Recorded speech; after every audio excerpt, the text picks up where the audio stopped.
Ladies and gentlemen, please welcome to the stage CloudBee's Vice President of Marketing, Andre Pino.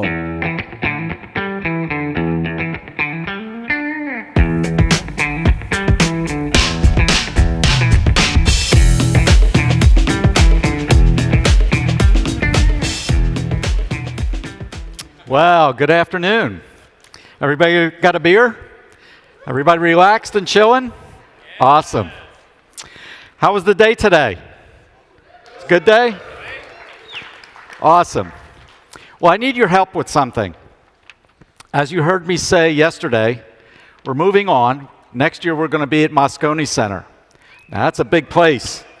We need to fill it up. So I need you to go back, tell all your friends, your colleagues, your associates, your parents, your grandparents, your kids, everybody, they have to attend next year, okay? Because we got to fill that place up. Is that a deal? Yeah. All right, great. Well, this afternoon, we have a keynote by a very special woman.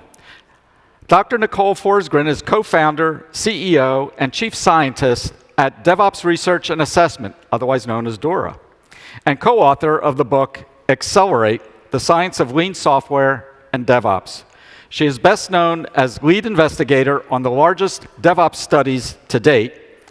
She has been a professor, performance engineer, and a sysadmin, and her work has been published in several peer-reviewed journals. Please help me welcome to the stage Dr. Nicole Forsgren.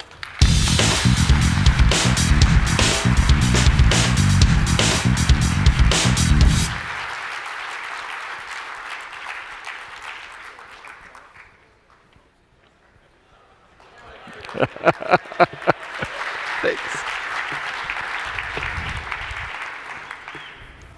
How are we all doing? Y'all are warmed up. I am excited. Okay, so what we're going to talk about today are ways to be awesome. I don't know about you, I like being awesome. So, maybe. Oh, you have slides, I don't. Here we go. We're going to YOLO this. It's going to be great. So this is me. I wrote a book. Why did I write a book? By the way, I don't like writing. Like, not even a little bit. I hate writing. Should have thought about that. But also, I did it because so many times people were coming and asking me how to make their organizations better, how to make software better, how to make it easier to write software and not be doing these 7-day forced marches. Because I would much rather sit around and drink Diet Coke all day long. Cheers. My drink is in the back. Y'all cheers each other for me because I am left out right now. But it doesn't always work that way, right? So here's what we can do instead, is talk about ways to get better and why this even matters, because we're all a bunch of experts here, right? We know what we're doing, we have some good stories, we have some good ideas, but maybe we need some data too. So our story begins with Harvard Business Review. But what is Harvard Business Review? Are we all familiar with this? Have we heard of HBR? Okay, we have a few hands. Harvard Business Review is sort of like management crack. HBR takes academic articles for people who don't read them for fun, translates them into regular English, makes them short so you can read them quickly, okay? So another way you could say is that this is where management gets all their ideas from, HBR. Well, in the year of our Lord, 2003, Nicholas Carr said IT doesn't matter. Okay, back in 2003, IT was all of technology, so like roll with me here. Nicholas Carr didn't just say IT doesn't matter. The title of the paper in HBR was IT doesn't matter. So in case management and executives were lazy, not like we know any of these people, and they didn't even read the article and they just read the title, it said IT doesn't matter. So that sucks.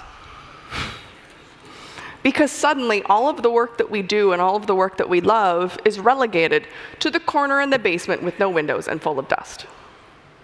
This is also where IT as a cost center comes from, if we've heard that before, or heard that way too many times before. Basically, the argument was that technology isn't worth investing in because it's not an investment, because it would never get us ahead. And suddenly, the only thing that was worth doing was decreasing expenditures in technology and then moving on with our day. I don't know about y'all, but that sucks. So what do we do with this? We know technology matters, but we need more than just stories. Because I don't know about you, but I was so frustrated when I would go to work and I would talk to my management, or I would talk to teams I was consulting with, and I would say, here's what we should do. And by the way, this is what works, and this is what's worked for this team. And they would say, but that's not going to work here. That doesn't work for my team. My team doesn't look like that. That doesn't work here. Has anyone heard that before? Right? Light my hair on fire. Stories and intuition are great, but sometimes we need data. So let's hit them with data. Here's what we find. Technology matters. Yeah, okay, we know this, right? But let's help convince people that technology matters. But first, let's take half a step back. Remember Nicholas Carr? Dude in HBR. He actually had a point. Back in the 80s and the 90s, the data and the stories that Nicholas Carr was writing his article about, back then all we did is we bought technology, and we plugged it in, and we walked away. Or we bought something, and we installed it, and we left. It was kind of amazing, because it was easy. It was easy, we were on easy mode, we checked it off our list, we collected our fat bonus check, and we left. The challenge with that is that if I can buy a server and plug it in and walk away, so can any of my competitors. So it doesn't get me ahead. I don't win from that. If anyone else can do the same thing just as easily as I can, if anyone else can write a check, it doesn't get me ahead. If that's how you view technology, you're doing it wrong. Right? There is no DevOps in a box. P.S. This is me trolling half the industry right now because they're trying to sell DevOps in a box. It won't work. But we know this, right? Transformation's hard. DevOps is whatever you want to call it. If you want to call it DevOps, if you want to call it technology transformation, if you want to call it digital transformation, transformation's a word in there. This is difficult, and that's what makes it a differentiator and a value driver for organizations. Who already knew this, right? Alspawn Hammond gave this amazing talk at Velocity in 2009, talking about 10 deploys per day, dev and ops cooperation at Flickr. Back then, this was sort of revolutionary, right? Because back then, when we pushed code, we were sort of lighting devs on fire. So why would you do this 10 times a day? So it was either like, this is the greatest thing in the world, or you must hate these people. But then it started to spread. We knew this story. We knew it was incredible, except for the people who said, well, that's not me. I'm not Flickr. It'll never work here, right? But they told us how to make it work. They told us that it was part technology, part lean, part processes, right? Part culture. We heard that this morning. We heard that in our opening keynote, and it drives performance outcomes. Our intuition falls short. Our stories aren't quite enough. So we need data.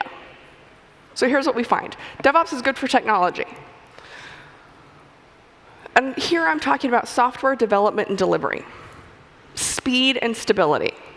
By the way, DevOps, devs like speed, ops like stability. Are both possible? ¿Por qué no los dos? Yes. We can have all of it. Speed, I'm talking about deployment frequency, or when the business demands. I'm talking about lead time for changes, code commit to code deploy.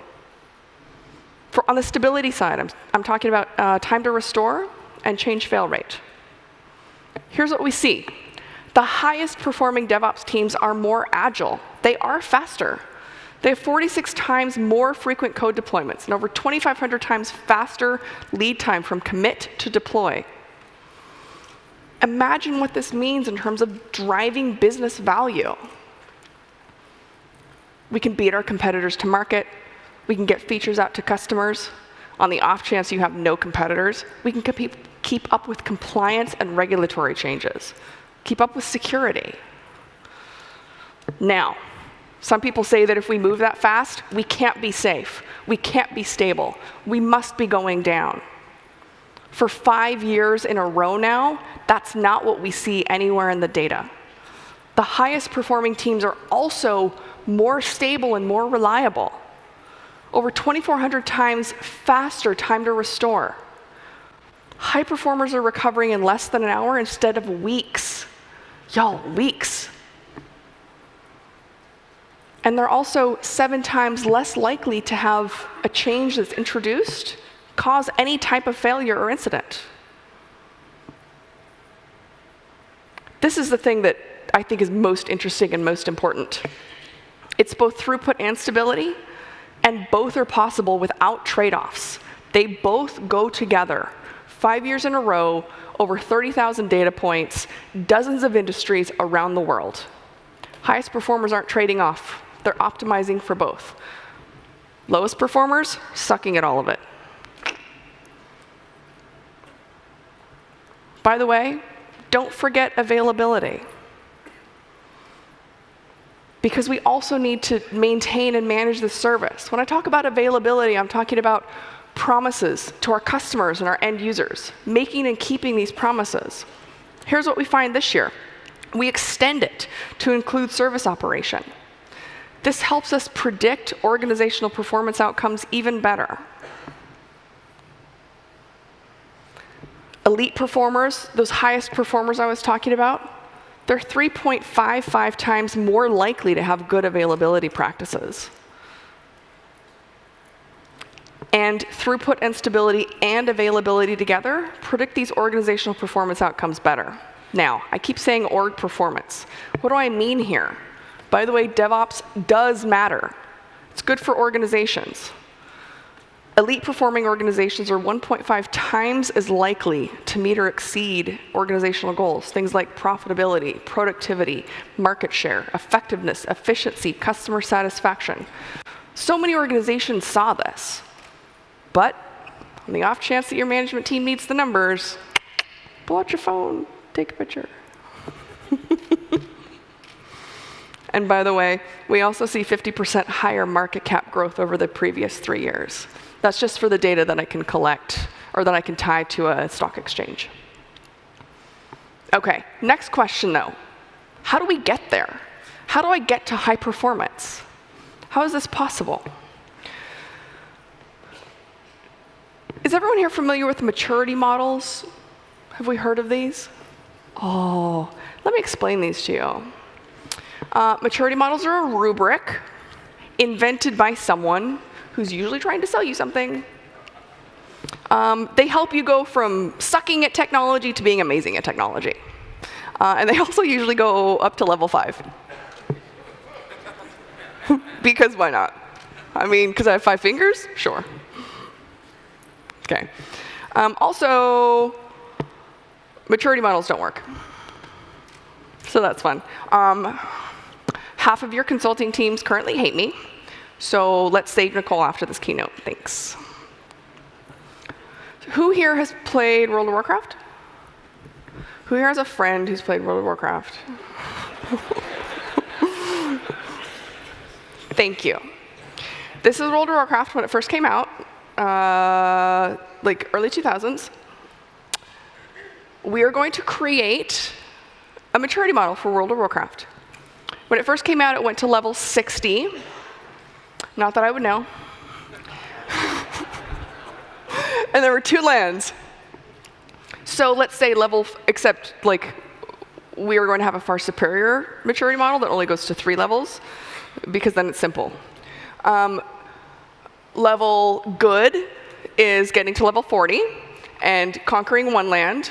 Level great is getting to level 50 and conquering 1 land and half of another. And level dope is conquering both lands and getting to level 60. How do we feel about my maturity model? You love it and you want to give me money. That's how we feel about my maturity model. OK. I'm going to pretend you like it. It's fine. Well, fast forward a few years, and the world in World of Warcraft changed. The landscape changed. The tooling changed. Yo, we can have pets now. Our maturity model, like, I may be dope, but I'm hanging out at level 60, and everybody else is at a level 110. Getting my butt kicked. Also, there's so many other things I can do. This is a lot like technology, right? And the market and customer expectations. And so if we had defined everything that we need to do as a business according to a predefined set of levels and then checked it off our list and decided we were done, we are way behind. We are way behind. It doesn't work. By the way, the best, most innovative organizations don't do this. They don't define a destination. They just keep getting better. Right? Maturity models tell us that we're done once we reach that special destination at level 5, and the rest of the world passes us by. The world doesn't care that we hit level 5 or they hit level 5. They care about delivering value. They care about being innovative. They care about being great. And once they're great and they're the best, they want to be better. That's what matters. Maturity models tell us and leaders to stop dedicating resources once we've hit that magical end state. By the way, resources are more than just money. It's also time and attention. What happens when we stop paying attention to what we're doing and how we deliver value? That's trouble. Maturity models tell us that everyone follows the same path to success. They usually come with a very set of lockstep things to follow. But think about your organization. There's probably several. Does anyone at an org with several teams, several tech teams? They probably all look different, right? What you think you need to do next is probably different from what they need to do next to get better. Maturity models also tell us that technology is a checklist to just finish and move on, and not really cool, dope work. They think that once we finish level 5, like, oh, thank goodness I'm done, I can move on to other work. That's not why I went into tech. Tech is cool. Of course I want to keep learning and growing and making cool stuff. Okay. More fun things that we found out over the years. Architecture matters. Technology doesn't. People are like, what? Nicole, you crazy. Yes, this is still true. What do I mean by this? Technology stack doesn't matter. Low performers are more likely to be working on outsourced software, and they are more likely to be working on a mainframe or a legacy system. But that doesn't mean that if you're on legacy or brownfield or greenfield system, you are necessarily relegated to be a low performer. Not at all. It's not correlated with performance.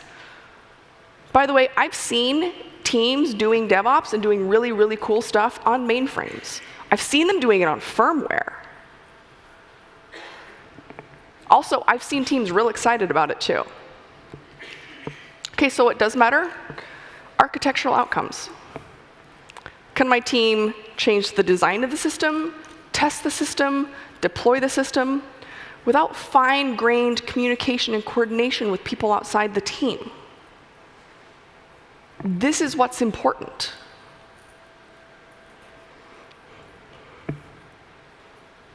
Which is interesting, because we've got another shout out to Conway's law.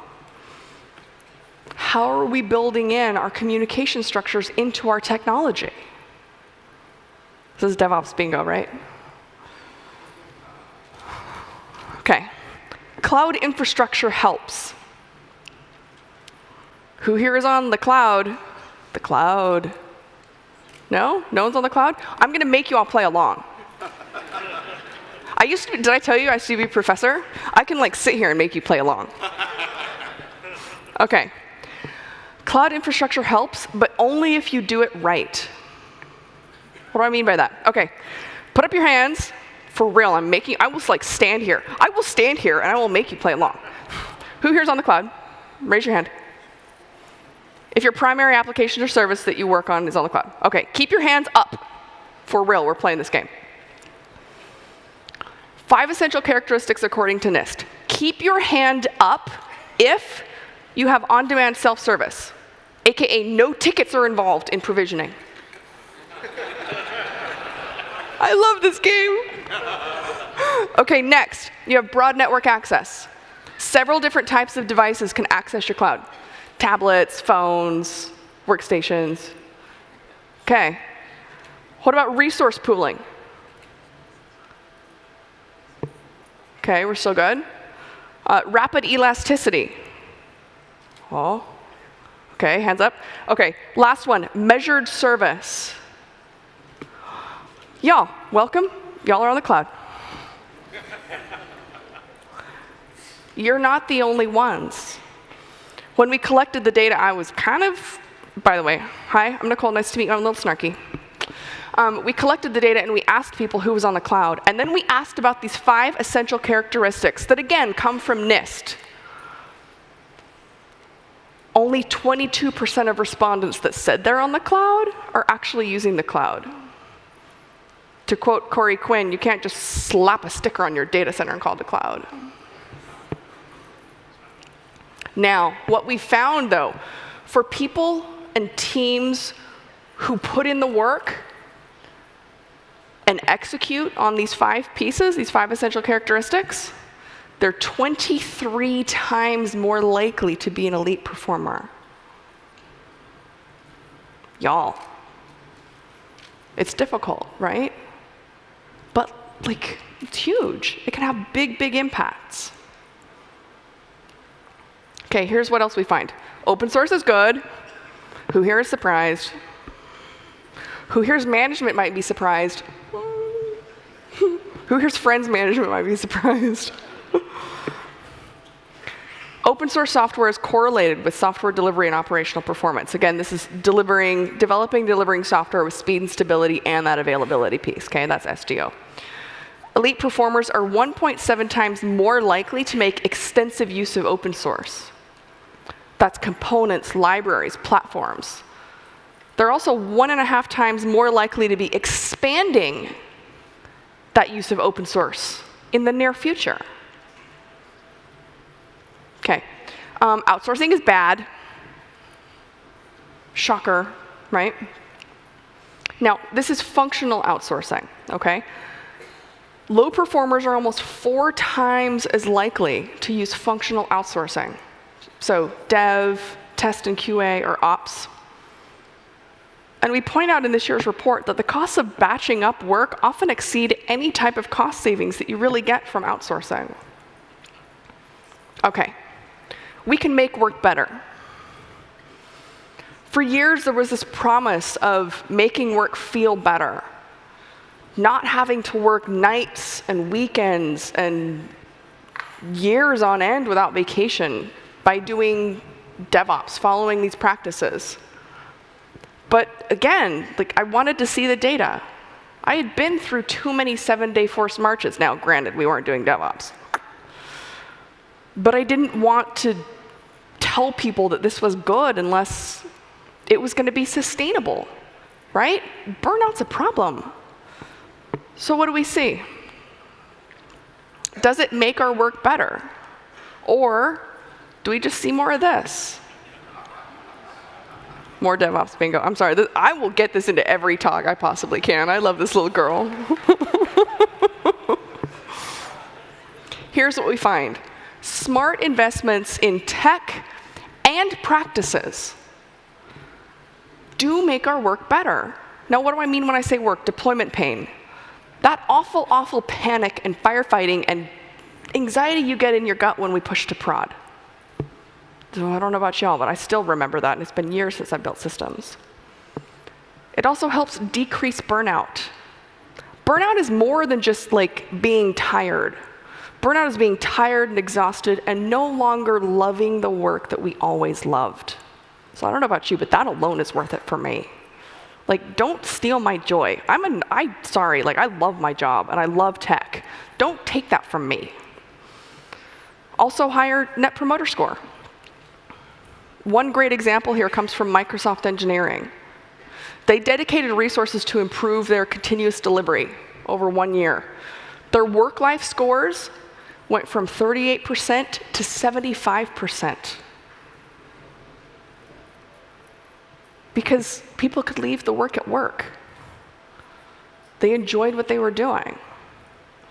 Now, when I talk about eNPS, NPS is a measure. It's like a one-question measure that says, like, how likely are you to recommend your employer, your job or your employer is a great place to work? I'm sure you've seen that somewhere, right? 1 to 10. This is nice because it's a real quick measure of how much you like your job, because would you recommend it to someone else? If I'm burning out, I'm not going to tell my friend to go work there.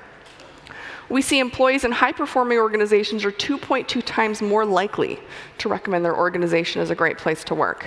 And by the way, on the off chance that like your company only cares about money, other research has shown that high eNPS is very highly correlated to, and in another study, drives revenues. Happy cows make happy cheese. Happy engineers make happy software. Okay, here's some of my other favorite data findings. Change advisory boards are useless.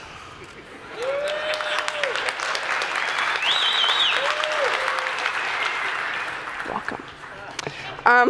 Little bit of an asterisk. So they're good for notification purposes, right? They're very good at notifying, particularly in large organizations. They're good to like tell other people that a change is coming. They're really bad at like reviewing code, because I don't know about you, but like who here like writes code of some kind, dev or ops or whatever, and who here has been convinced that their code is never going to cause a breaking change? That causes a breaking change? If I am in that I totally have. If I am in the code base every day and I'm convinced that it's not going to, what are the odds that someone who is no longer in the code base or has never been in the code base can review not just my code, but thousands of lines of code and be like, that. No. Okay. Also, industry doesn't matter. For anyone here who's heard, like, you're highly regulated, so you can't do the whatever, nope. I pulled out a couple extra stats tricks this year. No industry shows any statistical significance with developing or delivering software with speed or stability. At all. None. AKA no excuses. Like, it will be more difficult for people that are for companies that are in highly regulated fields, but that doesn't mean you can't do it. Also, integration times and branch lifetimes lasting hours are better than days. Also, I'm sure some of you are going to like shoot laser beams out of your eyes. That's cool. We've tested this several years in a row and from a couple different angles. The data is consistent. There are statistically significant differences between high-performing teams and lower-performing teams. So that's fine, like, come yell at me later. Also data. So I love going through some of this and running through the report because it gives us an opportunity, and it gives me an opportunity to like come talk to you all and hear about the things that you're doing and hear about your questions and hear your stories, and then test them and see what falls out. And sometimes we're surprised. And sometimes we're like, yes, okay, we knew it, right? But now we have the data. Now we know that this really is a good idea and that this is a good, smart place to make investments. Not just to drive value for our company, but to make our own work better. So, in case y'all have just been on Twitter and Facebook, here's the TLDR. Technology matters. Maturity models don't work. Architecture and architectural outcomes are more important than your technology stack. Cloud works, but only if you're doing it right. No cheating and no shortcuts. We talked about the good and the bad. Some examples were open source software, and the bad was outsourcing. And we can make work better. Now, if you want some of the latest goodness, The 2018 Accelerate State of DevOps report just came out 3 weeks ago. So there's a bunch of good stuff in here. Now, I also want to note that CloudBees was one of our sponsors. And they were amazing because you may have been contacted by them. They helped us drive responses for the data collection process, and they did the best out of every sponsor that we had. So if we can give a quick round of applause to CloudBees.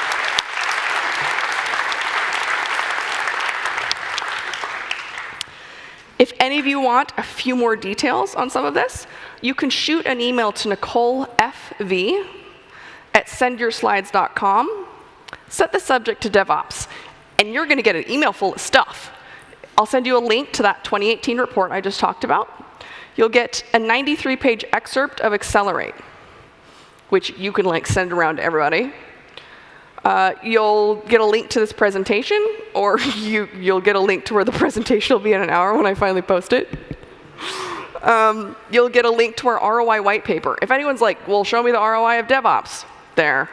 Make them do the math. I laid it all out for you, because I get that all the time. A metrics guidance white paper, and an ACMQ article on DevOps metrics and which ones to collect that I wrote with Mick Kirsten. So thank you so much for joining me. And now I think we're actually going to do a fireside chat because Andre and Sacha wanted to throw questions at me, and we're going to talk about the DevOps some more. Or they're just going to let me stand here. Yay! Thanks, Nicole. That was great. Yes, thank you.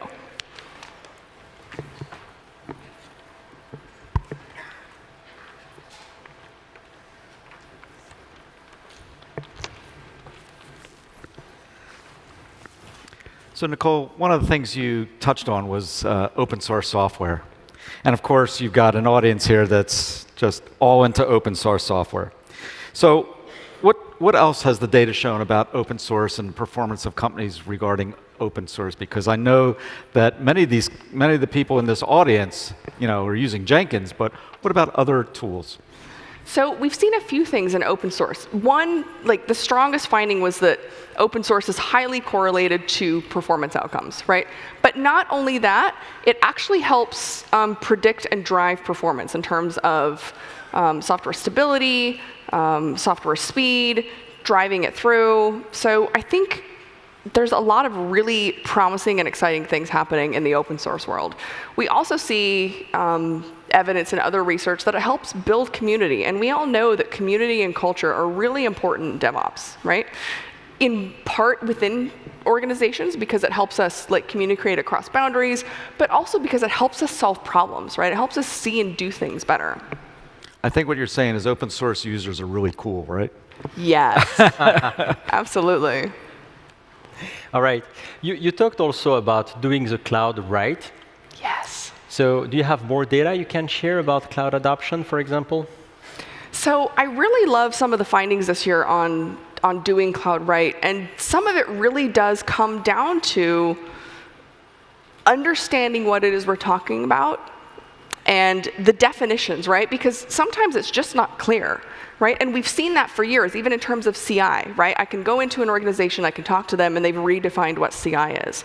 And so the thing that I love about cloud and cloud adoption is, one, I think it offers us, if we take a really optimistic view, which I like to adopt, is that there's so much opportunity for us there. If by chance you're working in an organization that's moved to the cloud or that's moving to the cloud and someone says, we've done it and it didn't work, or this organization did it and it didn't work, take a look at what their cloud practice looked like. Did it follow those 5 essential characteristics from NIST? The other thing that I really, really love about it is what that means is that excellence and high performance is available for anyone. It's about execution. You don't have to be this special magical unicorn or fairy or mythical being that doesn't exist, right? We know what's important. We know what needs to be done. It's kind of difficult, right? But that's why we're in technology, because we like fun challenges. And once we know what needs to be done, we can execute and we can also have high performance. Right. So Cloud is cool. Cloud is cool. Containers are even cooler. Containers are cool. And as James Strachan would say, Kubernetes is awesome, right? So, yes. You know, Kubernetes is definitively accelerating the adoption of containers. What can you say about containers and their role in accelerating those good practices, or what's the role of it? So we also saw that high performers are using containers more often. We think it's because many of them are kind of at the forefront of adopting more technology. We also saw that they were doing much more in terms of PaaS, right? And so depending on how you define PaaS and depending on how you talk about Kubernetes, right? Some people might consider Kubernetes a PaaS. I know a few people are like, I hear the grumbles. But they're really driving adoption and innovation and speed. And I think it's really exciting to see what's happening, right? Yeah, all right. Another thing I will note, though, is that we didn't see strong adoption yet across the industry for PaaS, right, in particular. And so I think that's another strong signal that the industry is growing and maturing and is getting much better. But if you're not on that bandwagon yet, you're not nearly as far behind as like the hype machine might tell you, right? Like if you go to conferences, like, oh my gosh, everyone's on Kubernetes. Not yet. And the community is so strong, right? The open source community around many of these packages and tools and languages and containers is so strong that you still have time. It's fine, right? You're not like a lost case. Right. So you've been running the research for 5 years now. Yes.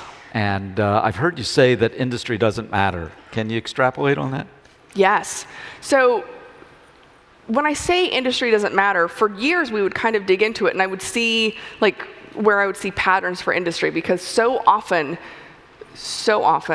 someone calls me every year and they're like, we really want to commission our very own state of DevOps report, and we are in X industry. It's usually something that's highly regulated, like telecom. They're like, well, I don't see myself here. And I'm like, but there are telecom companies, there are finance companies, there are health and pharma companies in our high performers. There are also tiny little startups in our low performers. Like, they're just on the struggle bus. It's not going so well. This year I took an extra approach that was like particularly rigorous from a statistical standpoint, and I tested every industry that we collect. We have 12 industries. Because some people say, well, I'm more highly regulated, right? Like if you're in healthcare, you could argue that you're even more highly regulated than finance. So I tested every single industry individually against our key outcomes. Not a single one was statistically significant. Interesting. So what about culture? What's the data say about culture, the culture of organizations? So culture is definitely important, right? I mean, we can't do our jobs without technology, but culture is really what drives it. And the thing that I think that is particularly interesting and important about culture is that it drives a few things. First of all, it has a direct impact on the way we make software. It also has strong impacts on our organizational outcomes, which should help motivate people to care and motivate leaders to care. The other thing I love about culture is that there are several ways to help impact our culture. It's one of the harder things to change because it's so amorphous, but there are several ways to change it. We can help influence and change our culture by changing the way that we do our technology stack and change and do our tooling, right? So the example from Microsoft about making smart investments in improving their continuous delivery improved their culture. We see the same thing for investing in lean and agile processes. That improves culture. This year we investigated things around things that leaders can do, things like giving their teams autonomy. That drives more trust and voice in the teams, which again contributes to culture. It drives more positive culture, as well as contributing to learning, doing things like retrospectives. And what has also been found that I think is great is some of the research out of Google that looked for how to build high-performing teams. Originally, they thought that it would come down to what's the perfect tool mix. Has anyone had this come up in your organization? Like, how should we comprise and compose the perfect team? It's going to be this tool and this skill set and this skill set and this skill set. Google tested over 800 teams. It was over 30,000 engineers. Do you want to know the magical mix of skills? Who here wants to know? Do you guys know this come out of Project Aristotle? Nothing. No statistical significance. Zippo. The thing that mattered, it all came down to team dynamics. Far and away, it was psychological safety. So much of the research has shown how to help improve it, and we also know it's one of the most important things. Psychological safety is far and away number one. Do you trust your team? Can you be vulnerable around your team? Can you take risks and feel safe in them and feel safe that your team knows that there was a reason that you took that risk? Yep. And then meaningfulness in the work, dependability, clarity, and impact. All right. So you said several times it's all about execution and that high performance was available to everyone. Yes. So what is it? What is execution? So execution is just doing the work, right? We've seen this before, and I'm sure you all know this here, right? We're at Jenkins World, we're at DevOps World. We know what it means to build out a pipeline, and we know what it looks like when someone's like, I've got a pipeline. You're like, oh, really?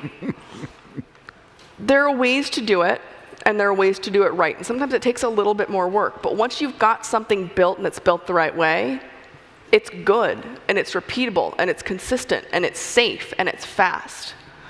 And we've seen year over year now, because the research is both confirmatory, we revalidate findings every year, and then we add a few more things, right? It's also iterative. It comes down to execution because there are core things that we know need to happen. Things that come in automation, right? CI and CD, test automation, including the database, using version control. Y'all, some people still don't use version control. Like, how is that a thing? Having good processes in place, right? Working in small batches, implementing WIP limits, which, by the way, is one of the few leading indicators for software quality that we have. Investing in a good culture and caring about a good culture. The other thing that is really exciting is that there's good, strong indication that this is making a big difference and the industry is changing. The high-performing group has grown significantly this year. It's 46 or 48% of our respondents this year. Improvement is possible. We can get there. It is absolutely possible. And they're pulling away from everyone else. And if anything, I think that's encouraging and it's exciting. So yes, it is hard work, but we can get there. Says a lot about our industry, right? Yes. Awesome. Well, thanks very much, Nicole. Thank you.